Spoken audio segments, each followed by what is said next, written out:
So Joe, tell us a little more about your upbringing here in the west side of San Antonio.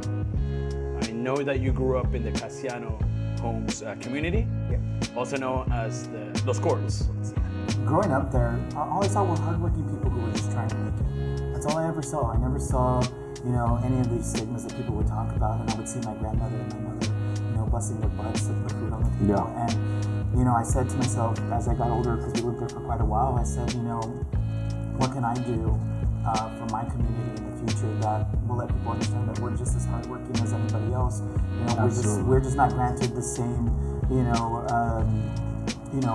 opportunities that a lot of other people don't have because we get looked over for where we live.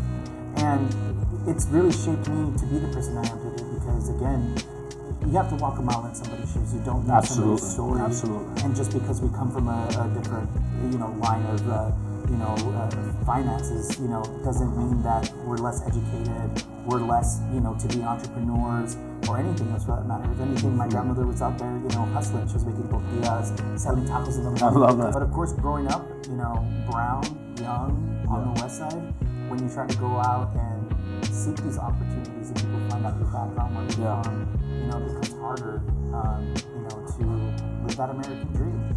And so what we've built today so far with my platform is we want to use it for opportunities. We want to give other Latinos, especially from the west side, south side, east. It doesn't matter where you're from, but we want to start giving people opportunities. I've always wanted to be a film director. I wanted to go to film school.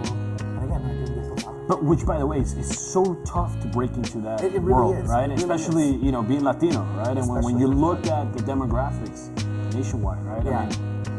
We're lacking diversity in Hollywood, right? Yeah, we are. And so that also becomes an obstacle for you, right? Exactly. As a young individual in South Texas, in San Antonio, which I think we need to change, right? I'm sick and tired of seeing Latino shows and these people, they have a nice home, they've already made it, they got like these $70,000 a year jobs, they've made it, and it's great. You want to show that they're doing well, but I think more people would understand and appreciate the Latino community more if we would show the struggles that we had to go through, and yet we'll still be able to have a family, be happy, live life, and have money just like everybody else. And until we are able to share that perspective from the Latino community in film, I don't think we're really going to have any more diversity than what we already have. That rawness and that resilience that the Latino community has, right? That brings us together, right? And that makes us forward thinking. Yeah. And that really creates aspiration